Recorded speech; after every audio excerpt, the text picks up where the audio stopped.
성도 여러분, 지금 우리나라가 극심한 가뭄 속에 있습니다. 우리는 이 나라를 위해서 많이 기도를 해야 되겠습니다. 옛날 우리도 그랬지만 특별히 이스라엘이라는 나라는 하늘에서 비가 내리지 않으면 농사를 짓기가 많이 힘든 나라입니다. 우리나라는 그래도 1년에 강수량이 많이 비가 내려서 강에 많이 물을 흐리지만, 그러나 이스라엘 땅은 그렇지 않습니다. 건기가 많습니다. 비가 잘 내리지 않습니다. 그들에겐 이른 비가 언제 내리느냐 하면, 이른 비는 10월 달이 되면 그들에게 이른 비가 내립니다. 그래서 이스라엘의 농사는 8월, 9월에 이제 그 밭을 갈아서 밀과 보리를 심게 되는 것이고요. 그리하면 이제 10월 달에 하늘에서 이른 비가 내리게 되지요. 그리고 이제 추수는 언제 하느냐 하면, 늦은 비가 이제 3월, 4월에 되면 늦은 비가 내리게 됩니다. 늦은 비가 내린 다음에 5, 6월이 되면 이스라엘 백성들은 이제 그들이 첫 열매를 거두게 되지요. 하나님이 주신 태양과 그리고 하나님이 주신 비를 가지고 그들이 농사를 열심히 지었습니다. 그래서 이제 5, 6월이 되면 이제 농사를 거두게 되지요. 보리와 밀을 거둡니다. 그 거둔 것을 가지고 하나님 앞에 첫 열매를 바치게 되지요. 하나님께 감사를 지키는 것입니다. 그 절기를 가르쳐서 우리는 칠칠절이라 그러기도 하고 초실절이라 그러기도 하고, 또 절기 이름이 많습니다. 감사절, 맥주감사절이라 이렇게 이제 이름을 짓기도 하는 것입니다. 바로 이 초실절, 그러니까 칠칠절, 맥주감사주의를 오늘 우리는 지키고 있는 것입니다. 이 칠칠절에는 이스라엘 백성들이 첫 열매를 거뒀습니다. 첫 열매를 하나님 앞에 감사함으로 드리는 것이죠. 우리는 첫 것을 많이 좋아합니다. 아들을 낳았다, 첫 아들을 낳았다. 그 아들에 대한 애착이 옛날 부모님들에겐 너무너무 강했습니다. 첫 자녀에 대한 그런 어떤 애착은 대단하지요. 마찬가지로 우리가 살아가면서 첫 것에 대한 애착은 대단히 큰 것입니다. 그래서 청춘 남녀들이 잊지 못하는 사랑이 있습니다. 그 사랑이 뭐냐면 첫사랑입니다. 내가 했던 첫사랑, 여자분들은 있는 것 같은데 남자들은 평생을 못 잊는다고 그러더라고요. 그래서 이번 주 KBS 1 방송 여러분 보셨습니까? 인간극장에 보시면 60년 만에 만난 첫사랑의 두 사람이, 노인네들이 만나서 이제 80이 넘은 나이에 많이 사랑하면서 여러분 행복하게 사는 어르신들을 우리는 보았습니다. 마찬가지로 우리 하나님은 첫 것을 좋아하십니다. 그래서 이스라엘 백성들은 첫 것을 얻게 되면 그들은 자기들이 가지지 않습니다. 그것은 하나님의 것으로 알고 하나님께 바치게 됩니다. 절기는 아직 오지 않았습니다. 그런데 이스라엘 백성들이 농사를 지었습니다. 드디어 이제 첫 수술을 하게 되었습니다. 볕단을 딱 이렇게 보리단을 만들어 가지고 이 보리단을 가지고 어떻게 합니까? 제사장에게 가지고 갑니다. 제사장에게 바치면서 이것은 첫 것입니다. 하나님께서 우리가 1년 동안 농사를 잘 짓게 해주셔서 우리가 이 첫 열매를 거두었습니다. 이것은 하나님의 것입니다 하면서 보리단, 밀단을 하나님께 드렸습니다. 여러분, 포도를 따고 그리고 감람 열매를 따고 과실을 얻을 때마다 그들은 첫 것은 하나님의 것입니다. 그래서 하나님에게 바쳤던 것은 이 이스라엘 백성들의 아름다운 믿음이라 우리는 그렇게 말씀드릴 수 있습니다. 그런데 이스라엘 백성들이 가지고 있는 이 칠칠절, 그러니까 초실절, 맥주절, 여러분 이 절기는 어떻게 생각하면요, 이스라엘 백성들이 출애굽 사건과 연관을 시켰습니다. 여러분, 그들이 하나님의 은혜로 430년 동안 고난의 생활을 멈추고 그들이 이제 요단강을 홍해를 건넜지요. 홍해를 건너서 그들이 이제 시내산에서 멈추게 됩니다. 모세가 시내산에 올라가서 하나님께 십계명을 받습니다. 그 절기를 이제 십계명을 받아서 너희들은 이와 같이 모든 율례를 지킬지니라, 하나님의 법을 그들이 지키게 됩니다. 시내산에서 율법을 받은 것을 기념하는 절기로 그들은 초실절, 광야에서 첫 열매를 드려서 하나님 앞에 제사를 드리는 거예요. 하나님 앞에 우리가 예물을 드린다. 한 해의 첫 수확을 하나님께서 우리에게 주셨다. 하나님 감사합니다 하면서 이스라엘 백성들이 하나님 앞에 귀한 열매를 드리게 되는 것입니다. 그렇습니다. 오늘도 이 천지 만물의 주인 되시는 하나님께서 우리를 첫 열매를 거두게 해 주셨습니다. 오늘 장로님의 기도와 같이 우리는 보리를 키우지 않고 밀을 키우지 않았습니다. 농사를 짓지 않습니다. 그러나 성경은 오늘 우리에게 절기를 지키라고 명령하고 있습니다. 그래서 오늘 우리는 맥추감사주의를 지키고 있습니다. 여러분, 이 맥추감사주일에 대한 그런 지식이 우리에겐 부족하지만 어쨌든 출애굽기 23장을 보시면 이스라엘 백성들에게 하나님은 절기를 지킬지니라 3대 절기가 있지요. 첫째는 우리가 너무 잘 알고 있는 그대로 유월 절기가 있습니다. 이스라엘 백성들이 애굽에서 살아나온 하나님께서 출애굽하게 하신 해방을 시켜주신 그날, 그 무교병이라고 그러지요. 이제 하나님 앞에 그들이 유월절 절기를 지킵니다. 유월절 절기를 지키고 이제 첫 열매를 거둬서 이제 광야에서 하나님 앞에 제사로 하나님 앞에 감사했던 절기 맥추절. 그리고 세 번째로는 새 말입니다. 마지막 이제 10월 달이 되면 그들이 이제 마지막 추수를 한 것이 있으면 그것을 가지고 하나님 앞에 드렸던 절기 수장절이라고 그러기도 하고 우리는 지금 추수감사절이라고 그렇기도 하기도 합니다. 이와 같이 이스라엘 백성들은 하나님 앞에 이 모든 절기를 드리게 되는 것입니다. 오늘 본문 말씀을 보시면 먼저 곡물로 만든 떡 2개를 가져다가 여호와께 흔들어 드리며 요제에 대한 말씀이 나오고 있습니다. 여러분, 오늘 좀 복잡합니다. 내용이 좀 어렵습니다. 근데 이 모든 어려운 내용을 제가 좀 뛰어넘겠습니다. 여러분, 오늘 이 성경에 보시면 요제라고 나오기도 하고요, 화제로 나오기도 하고 전제라는 이런 제사가 많이 나오게 되는 것입니다. 근데 이걸 하나를 통틀어서 이야기하다면요, 절기는 하나님 앞에 감사로 드려지는 축제다, 잔치라는 말입니다. 이스라엘 백성들아, 너희들이 이 절기를 지킬 때 무엇을 담아서? 하나님을 향한 감사하는 마음을 담아서. 그래서 하나님 앞에 예물을 드릴 때 기쁜 마음으로 이 예물을 드리라. 근데 오늘 성경에 보시면 떡을 만들라고 그랬거든요. 떡을 만들어서 그것을 하나님 앞에 드릴 때 흔들어서. 근데 여러분 여러분 어떻게 받아들이실지 모르겠습니다. 하나님 앞에 우리 예배는 거룩하게 드리지 않습니까? 지금 잡담하는 사람도 없잖아요, 그죠? 우리는 엄숙하게 예배를 드리잖아요. 우리 하나님은 거룩하시고 우리 하나님은 너무너무 엄하신 하나님으로 우리는 알고 있어서 예배는 우리가 어쩌든지 엄숙하게 예배를 드리잖아요. 근데 오늘 하나님께서 이 절기를 지킬 때 너희들이 떡을 만들어서 하나님 앞에 흔들고, 제사장이 흔들었어요. 그냥 흔들지 않았어요. 몸을 흔들었어요. 엉덩이를 흔들어요.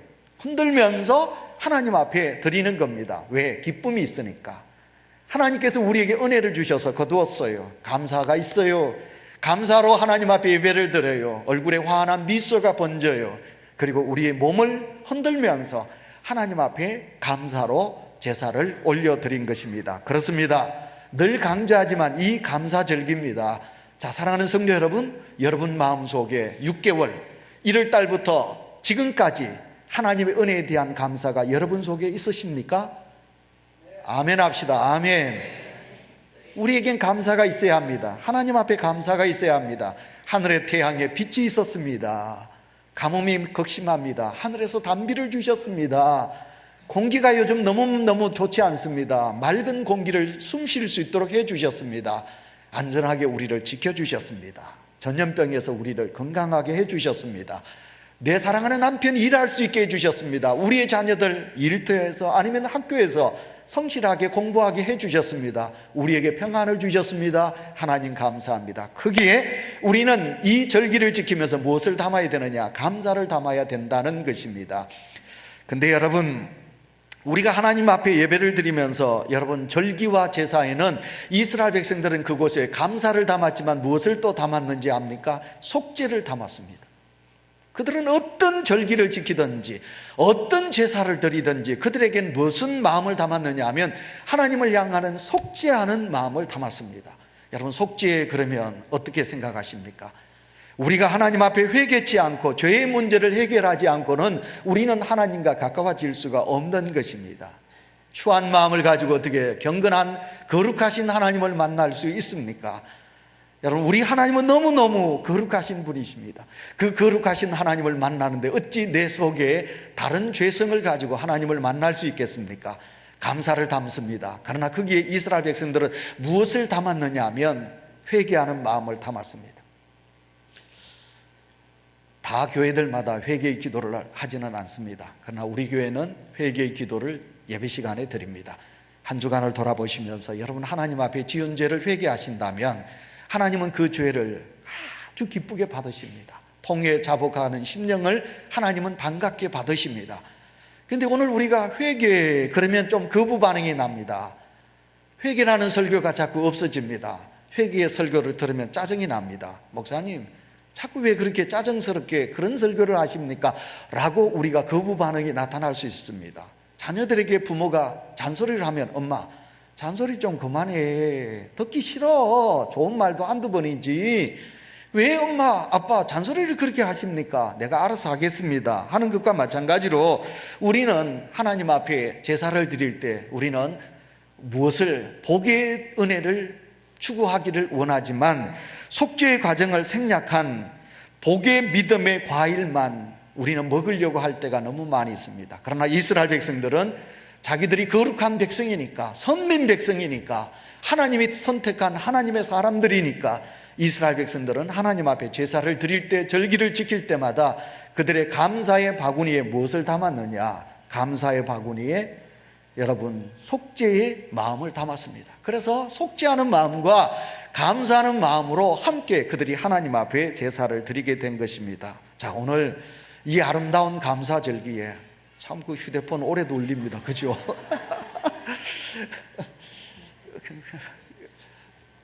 다음부터 우리 방송실에서는 예배 시작 전에 꼭 여기 화면에다가 여러분 영화를 우리가 처음 들어가면 영화관 딱 보시면 화면에 이제 휴대폰을 끄십시오 아니면 진동으로 놓으십시오. 요즘 진동도 아니죠. 끄라고 이제 화면에 나오잖아요. 우리 이제 방송실에서도 그래 주시면 좋겠습니다. 주일날 예배 드릴 때 우리 휴대폰 울리는 거는 좀 하나님 앞에 그렇습니다. 그래서 끄시는 게 우리 예배를 더 돕는 것입니다. 자, 제가 오늘 여러분 이 감사절기에 속죄라는 말씀을 드리는 이유가 있습니다. 자, 사랑하는 성도 여러분, 우리가 하나님 앞에 감사합니다. 우리에게 이 감사절기에 무슨 죄가 있을까? 한번 생각해 보시기 바랍니다. 우리에게 무슨 죄가 있을까?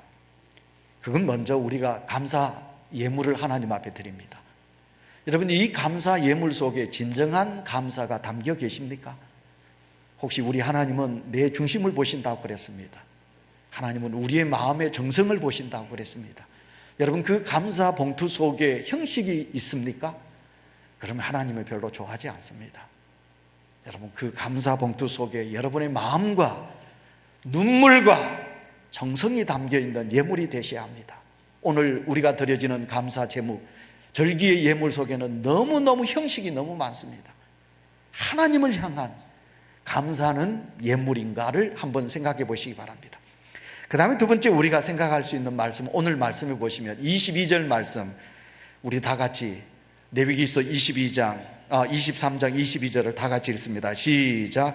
너희 땅의 곡물을 벨 때 반 모퉁이까지 다 베지 말며 떨어진 것을 줍지 말고 그것을 가난한 자와 거류민을 위하여 남겨두라. 나는 너희의 하나님 여호와이니라. 다 같이 아멘. 여러분, 오늘 우리가 하나님 앞에 감사 제사를 드립니다. 축제 아닙니까? 잔치 아닙니까? 잔칫날에는요, 모든 동네 사람들이 다 모이게 됩니다. 모든 동네 거지들, 백리까지 떨어져 있던 거지들도 참여와가지고요, 몇 날 며칠 동안 음식을 먹으면서 배를 두드리게 됩니다. 여러분, 이 감사절기는 축제라고 그랬습니다. 이 축제의 잔치 자리에 여러분, 우리가 이웃을 향한 배려하는 마음이 우리 속에 있으십니까? 이것입니다.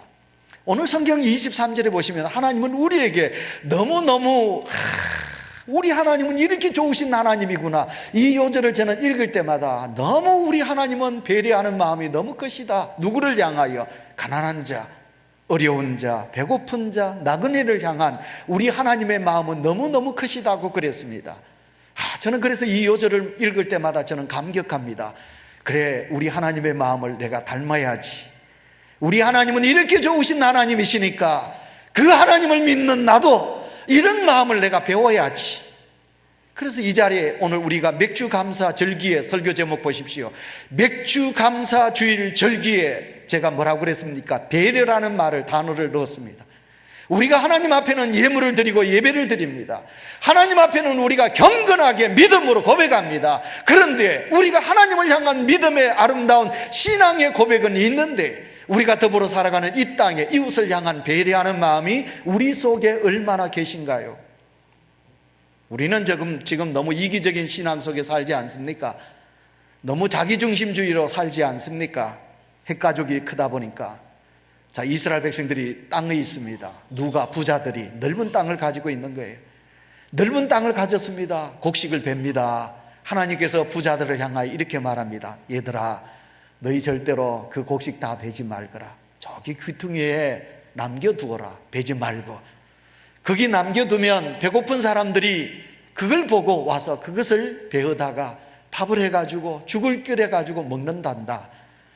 너희들이 곡식을 벨 때 떨어지는 이삭을 줍지 말거라. 떨어진 이삭을 줍는 이들이 있단다. 너무너무 배고픈 사람, 자식의 입에 뭔가 넣어야 되는데 먹을 것이 없어서 애절하게 애통하며 살아가는 이 땅에 배고픈 자들이 있단다.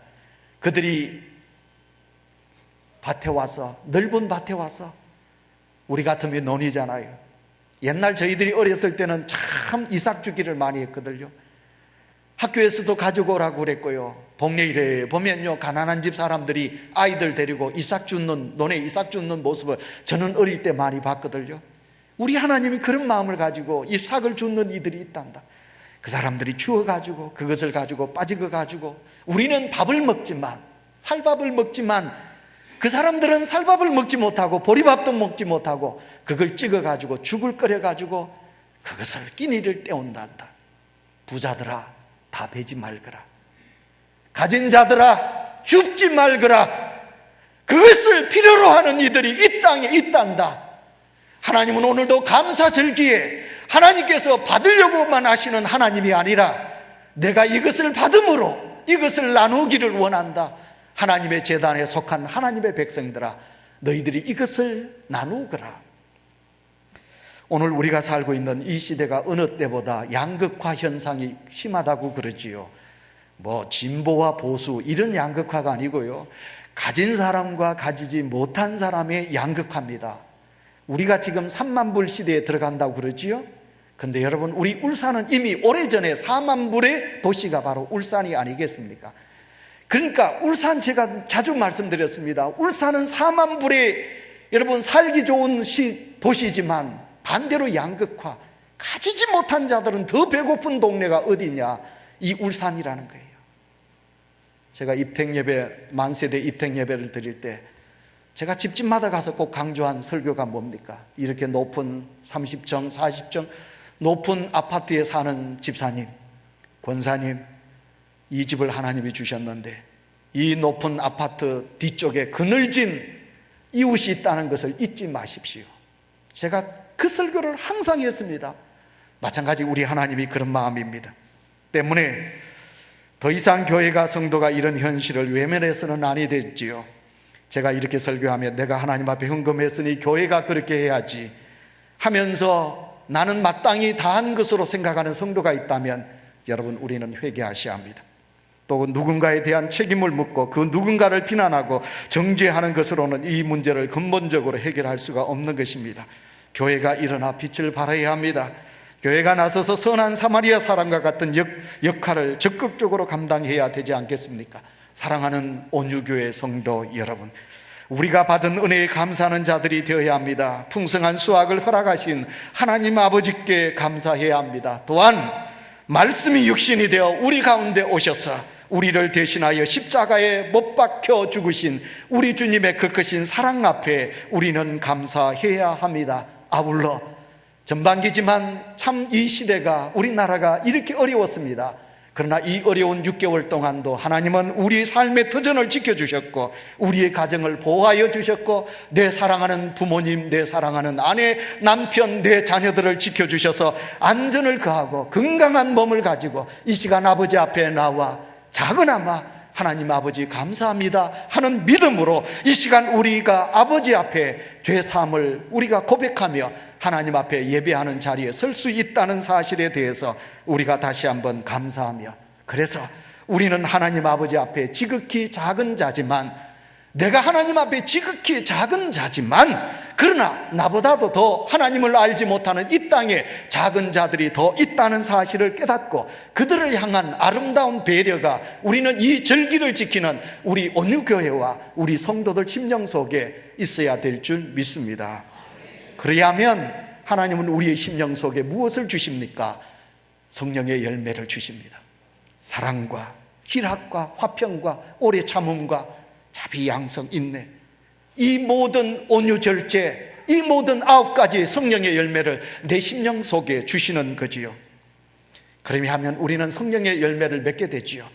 그리하면 내 가정에도 사랑, 내 이웃에게도 사랑, 내 가정에게도 희락, 기쁨, 내 이웃들에게도 기쁨. 그러면서 오늘도 우리가 살아가는 이 땅이 나로 통하여, 우리 온유교회로 통하여 좀 더 행복하고 좀 더 화목하고 좀 더 살기 좋은 땅이 되지 않겠습니까? 우리나라 속담에 정성집 개가 죽으면 사람들이 문상객이 많고 정성이 죽으면 문상객이 드물다, 이런 말이 있습니다. 무슨 말입니까? 가진 자 정성이 개가 있는데 개는 죽으면 정성이 살아있거든요. 그래서 개를 문상하면, 그러면 그게 문상입니까? 그럼 문상하면 정성이 보고 어이구 당신 왔네, 자네가 왔구만 하고 어떡합니까? 그래, 내 마음속에 너를 두고 보겠네. 근데 네가 왜 우리 집 개 죽었는데 네 안 왔다, 내 너 두고 보겠, 그런단 말이에요. 근데 정성이 죽으면 힘이 사라졌다는 거예요. 성경은 우리에게 있는 자에게 주라고 말씀하지 않습니다. 성경은 우리에게 없는 자에게 주라고 말씀합니다. 그런데 이 세상에는 어떻습니까? 있는 자에게 사람이 몰리고 있는 자에게 선물이 몰리지요. 왜? 그 사람에게 잘 보여야 하니까. 그래야 그 힘 있는 사람에게 뭔가 내게 덕이 오니까 있는 사람에게 우리는 잘하지요. 그러나 하나님은 우리에게 없는 자에게 주라고 말씀합니다. 없는 자, 있는 자에겐 줘봤자 별로 빛이 안 난다. 그러나 없는 자는, 배고픈 자에게는 주는 것이, 그것이 마땅하다 말씀하고 있습니다. 성 프란시스가 이렇게 말했습니다. 굶주린 자가 빵을 달라고 하는 것은 자기의 것을 달라고 하는 것이다. 근데 성 프란시스가 이런 말을 했다는 거예요. 있는 자가 남에게, 남이 있는 자를 향하여 달라고 그러면 내 것이니까 달라고 그런다는 거예요. 자, 여러분, 오늘 우리가 가진 것은 다 내 것이 아니에요. 이번 주간에 그 케이블 방송인데 밤에 누가 나오셨느냐 하면 연세대학교 명예교수인 수필가 김형석 교수님께서 나오셨습니다. 그분의 책을 제가 많이 읽었고 가지고 있거든요. 근데 그분의 연세가 지금 얼마시냐면 96. 대단하죠. 우리 노인대학에 94된 할머니인가요? 아마 그 건강한 할머니가 나오셔요. 여러분, 96인데 그 어른이 아직도 정정하세요. 건강하세요. 그리고 그 이제 짧은 강의를 하셔요.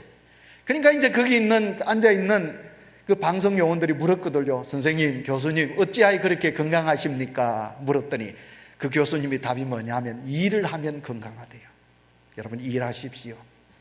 일이 없으면 건강이 없대요. 그분은 지금도 일주일에 5일을 뭘 하느냐? 강의를 하신대요. 연세가 96인데 그렇게 강의를 하신대요. 그리고 그분이 어떻게 하면 건강하느냐? 미소가 있어야 된대요. 미소. 그분의 입술은 항상 웃음이, 미소가 있어요. 억지로 웃는 것이 아니라 미소가 있어야 된다. 그러면서 그 어른이 그러더라고요. 여의도 국회의원들 봐라. 그들의 얼굴에 미소가 있느냐? 미소가 없다. 예수 믿는 성도 여러분, 미소가 있어야 건강하게 오래 살아요. 근데 여러분, 그분이 무슨 고백을 하느냐 하면, 그분이 예수님 믿거든요. 그분이 뭐라고 말씀하시느냐 하면, 자기에게 가진 99%는 내 것이 아니래요. 내가 가지고 있는 지식 다 내게 아니랍니다. 선생님이 서성이 나에게 주셨고 책이 나에게 주었고 다 남이 내게 준 거지 내가 가진 건 없어. 내가 가진 거는 1%도 되지 않아. 근데 이 땅의 모든 사람들이 내 것이다, 내 것이다. 그런데 성 프란시스가 뭐라고 말했느냐 하면, 가난한 자가 달라고 그러면 자기 것이니까 달라고 그런다. 부자들아, 가진 자들아, 그것은 너희 것이 아니다. 왜 너희 것이라고 빼앗기는 마음으로 주느냐? 우리가 하나님 앞에 예물을 드릴 때도 빼앗기는 마음으로 예물을 하는 성도도 있거든요. 여러분, 우리가 이 땅에 가진 것은 다 내 것이 아닙니다. 그 교수님의 말씀 따라 우리가 가지고 있는 99% 빈손으로 왔어요. 하늘에서 비가 내렸고 하나님께서 다 이 땅에 누구로 통하지 않으면 다 내가 얻어진 것이지 내 것이 아니라는 거예요. 근데 오늘도 우리는 어떻게 하나요? 내 것이라고 생각해요. 아까워합니다. 마태복음 10장 8절에 병든 자를 고치며 죽은 자를 살리며 나병 환자를 깨끗하게 하며 귀신을 쫓아내되 내가 거저 받았으니 거저 주라. 우리 주님께서 말씀하십니다. 너희가 거저 받았으니 거저 주라. 우리 주님은 그렇게 말씀하고 있는 것을 보게 됩니다. 인도의 마티마 간디가 한 번은 기차를 타고 여행하게 되었습니다.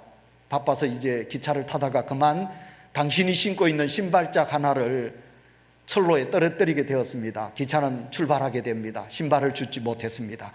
그때 마트마 간디가 자기가 신고 있는 한 짝의 신발을 벗어서 창문으로 그 신발을 던졌습니다. 그랬더니 수행원이 이상하게 생각하고 물었습니다. 선생님, 어찌하여 그 신발을 던지십니까? 그랬더니 마티마 간디가 뭐라고 그럽니까? 내가 신발 한 짝을 잃었네. 그 신발 한 짝을 준 가난한 사람이 한 짝을 가지고 있으면 그 신발이 소용이 없지 않았나? 내가 이 신발 마지막 한 짝을 더 던지면 그 신발 한 짝을 주운 사람이 다시 길을 걷다가 다시 그 신발을 한 짝을 주우면 그 신발을 완전하게 신을 수 있지 않겠나? 작은 정성입니다. 작은 배려입니다. 그러나 평소에 다른 누군가 가난하고 약한 자들을 생각했던 그 간디의 마음이 어떤 배려하는 마음이 있는가를 우리에게 말씀하고 있습니다. 긍휼을, 저는 여러분에게 예수 그리스도를 믿는 성도들에게 누가 뭐래도 우리 하나님의 성품인 긍휼의 성품을 우리는 가져야 된다고 말씀드리고 싶습니다. 긍휼이라는 것은 동정과 마찬가지로 상대방 옆에서 같이 아파하는 마음입니다. 우리 성도가 아파하는데, 우리 성도가 지금 어려운 가운데 있는데 내가 그 성도를 보면서 아파하는 마음, 그 성도를 같이 아파하는 마음, 여러분, 우리 하나님은 긍휼히 계시기 때문에 제가 누누이 설교하지만 하나님의 긍휼이 아니다면 이 자리에 존재할 자가 누가 있나요? 이재학 목사 될 자격 없어요. 하나님의 긍휼의 사랑이 저를 있게 하였고 여러분을 있게 하여 주셨어요. 만약 하나님의 긍휼이 없다면 우리는 떨어지는 번개와 다가오는 차에 받치여서 어떻게 언제 우리는 이 땅에서 떠나고 어떻게 될지 모르는 그런 죄 많은 인간이에요. 그런데 하나님이 그 죄과를 묻지도 않으시고 우리에게 긍휼을 베풀어 주셔서 그 긍휼의 사랑이 오늘 우리를 있게 한 거지요. 그래서 긍휼의 마음은 따뜻한 마음입니다. 불쌍한 사람을 보면 이야, 정말 불쌍하다. 오늘도 우리 장로님께서 여러분 새 생명을 잊게 달라고 기도하시면서 울먹거렸어요. 예, 우리 장로님이 그런 마음을 가지셔야 돼요. 우리 모든 장로님들과 우리 온유재단에 자녀를 둔 부모들은 다 그 마음을 가져야 돼요. 아, 가슴 아프다. 저 일을 어떡하나. 중국에 여러분 공무원들이 그 모든 책임을 졌던 그분이 원장이 자살했어요. 그 모든 일을 해결하러 가셨다가 호텔에서 돌아가셨어요. 나이 55밖에 안 됐어요. 어쩌든 이런 많은 사건을 보면서 우리 마음속에 뭐가 있어야 됩니까? 긍휼의 마음이 있어야 됩니다. 온산단지 여러분 그 28살 된 아들이 돌아오면 고기 밥 주려고 엄마가 그 고기를 준비하고 있었는데 그 아들 알바로 갔던 그 아들이 폭탄에 죽었어요. 이야, 제가 그 뉴스를 받으니까 마음이 찢어지게 아파요. 우리 다미가 다소리가 저 자리에 있었다면. 저는 그 속보를 보자마자 제가 그 원산단지에 일하는 집사님 집에 전화했어요. 혹시 우리 집사님 그곳에 없는가? 있으면 어떡하는가? 자, 사랑하는 성도 여러분, 우리가 하나님을 믿습니다. 하나님은 사랑이시고 하나님은 자비로우시고 하나님은 긍휼의 하나님이십니다. 가난한 자를 아시고 배고픈 자를 아시고 눈먼 자를 아시고 아픈 자를 아시고 이 땅에 고난 당하는 자를 아시는 하나님. 그래서 그 하나님께서 모퉁이에 남겨두라고.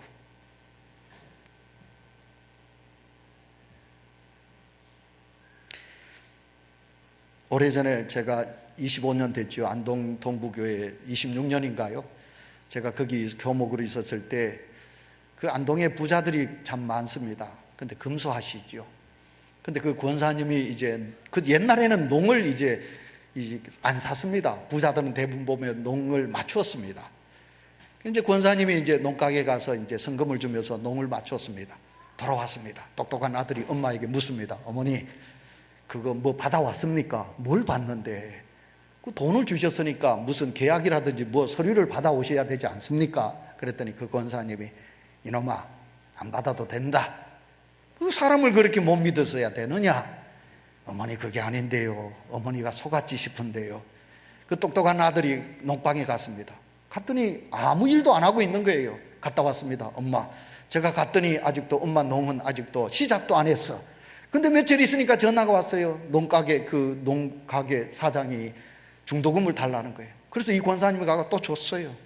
또 와가지고는 아들에게 이야기했어요. 그랬더니 그 아들이 또 찾아갔어. 엄마, 가봤더니 아직도 시작도 안 했다. 걱정하지 마라 이놈아. 나중에 또 농가게 주인이 또 달라고 그래요. 다 줬어요. 근데 아직도 시작 안 했어요. 근데 나중에 기다렸어요. 몇 달이 지나니까 차가 왔어요. 농을 내렸습니다. 농가게 사장이 그 권사님에게 인사를 하면서, 저는 권사님을 압니다. 사모님을 압니다. 안동에서 부자시기 때문에 이거 좀 띠먹어도 될 줄 알고 저는 시작을 안 했습니다. 그랬는데 사모님께서 저에게 아무것도 묻지 아니하고 제가 돈을 달라는 대로 다 주셨습니다. 제가 그 사모님의 마음이 너무 따뜻했습니다. 그래서 제가 이제까지 농을 만들면서 가장 정성을 다해서 농을 만들었습니다. 받으십시오. 그러니까 권사님이 고맙다고 그 봉투에다가 또 사례비를, 수고비를 넣어가지고 줬습니다. 그러니까 그 사장이 안 받으려고 그럽니다. 그러나 권사님은 끝내드렸습니다. 사장이 그 봉투를 받고 감사했습니다. 너무너무 감격했습니다. 자기가 이 농을 완전히 하려고 그랬는데 그 사례비까지 주니까, 그래서 그 권사님의 따뜻한 마음으로 그분이 예수님을 믿게 되었다, 그런 말이지요. 누가복음 18장에 보시면 한 부자 관원이 예수님께 옵니다. 예수님께서 그 부자를 보시고, 네가 많이 가졌구나, 부자구나, 네 팔아서 가난한 자에게 나누어 주어라, 그리고 나를 따라오느라, 우리 주님께서 그렇게 말씀하여 주셨습니다. 그러나 부자는 자기가 가진 것이 아까워서 우리 주님을 따르지 아니하였던 것을 보게 됩니다. 오늘 마태복음 5장 여러분 40절에서 42절에 보시면 예수님께서 가난한 자들에게 주라, 너희들에게 가난한 자들이 와서 속옷을 달라면 그것까지 주거라. 여러분, 속옷은 여러분 작은 돈입니다. 지난주 우리 부목사님의 설교 그대로요, 겉옷은 이스라엘 백성들이 낮은 온도가 50도 올라가요. 밤이 되면 영하로 떨어져요. 그 겉옷은 자기의 생명을 지키는 소중한 재산입니다. 근데 우리 주님께서 가난한 자가 달라고 그러면, 속옷을 달라고 그러면, 값싼 것을 달라면 값비싼 것까지도 줄 수 있는 자가 되어야 된다라고 말씀하고 있습니다. 성경에서 주라는 명령, 주고 나면 어떡합니까? 주고 나면 하나님께 우리가 복을 받는 것입니다. 오늘도 우리가 이 땅에서 살아가면서 하나님께 기도합니다. 하나님, 기도합니다. 그 기도에는 여러분 우리가 달라는 간구가 너무 많습니다. 근데 하나님께서 안 된다고 그러시던가요? 야, 이놈 목사야, 네 욕심 많네. 집사야, 네 욕심 너무 많다. 내가 그만 줬는데 또 달라고 그러느냐? 못 줘. 우리 하나님이 그러시던가요? 우리 하나님은 아닙니다. 우리 하나님은 내가 간구할 때마다 응답하여 주셨지요. 근데 우리가 하나님을 향하여 달라고 합니다. 근데 여러분, 하나님께 우리는 받습니다. 그런데 이 땅에 가난한 사람들이 누군가가 빌려달라고 하는데, 도와달라고 그러는데, 나는 하나님께 달라고 해서 받아가 누리고 살면서 어찌하여 이 땅에 어려운 사람이 빌려달라고, 가난한 사람이 도와달라고 하는데 나는 못 준다고 그럽니까? 그리하면 하나님께서 보시고 어떡할까요? 내가 네게 주었는데 어찌하여 너는 네만 치장하고 네만 행복하고 너만 왜 누리고 살고 가고 있느냐? 우리 하나님은 그러시지 않겠습니까? 어떤 신사가 강도를 만나게 되었거든요. 강도가, 강도야, 가진 거 다 내놔, 그러거든요. 그러니까 이 신사가 뭐라고 그랬는지 압니까? 내 이거 빼앗기면 나는 집에 가면 우리 집 사람한테 나는 죽는다, 안 된다, 못 준다, 그랬거든요. 그러니까 강도가 뭐라고 그랬는지 압니까? 야, 네 거 안 빼앗아 가면 나는 오늘 우리 집에 가면 내 마누라한테 나는 쫓겨난다. 그러니까 내가 줘. 그 사람한테는, 그 강도한테는 줘야지요. 강도한테는 줘야지요. 옛날 우리 어르신들이 덕담을 하셨습니다. 이 자리에 계신 어르신들 덕담을 하셨어요. 며느리들, 오늘 우리 엄태경 선생님이 예쁜 세각시 이제 데리고 왔거든요. 세각시 이 자리에 있습니다. 옛날 며느리들 보고 무슨 덕담을 했느냐. 손이 커야 어떻다고요? 큰 소리로 손이 커야 예, 잘 산다. 그때는 큰 소리 하셔야 돼요. 손이 커야 잘 산다. 며느리 보고 그랬어요. 며느리야 밥을 많이 하거라. 손이 커야 된다. 밥을 많이 하거라. 며느리야 죽을 떡을 하거들 많이 하거라. 많이 해서 찾아오는 손님들에게 많이 대접하거라. 거지들이 오느냐 많이 퍼주거라. 여러분, 많이 해서 많이 나누는데 부자가 됩니까? 그러나 부자가 됐다는 거예요. 경주 최부잣집을 보세요. 우리의 이치로는 절대로 부자가 될 수 없어요. 그러나 많이 해서 많이 베푸는 가정에 복을 주셨어요. 많이 하거라. 그래서 많이 베풀어라. 그리하면 복을 받는다는 거지요. 그래서 이렇게 말씀드리면 우리 여성도님들이 또 목사님 또 저러신다 할는지 모르지만 남자들의 마음속에는 좀 주고 싶은 마음이 있어요. 우리 어머니한테도 잘하고 아버지한테도 잘하고 형제들한테도 잘하고 그러고 싶은데, 여보 우리 그렇게 하자. 응? 안 돼! 못해!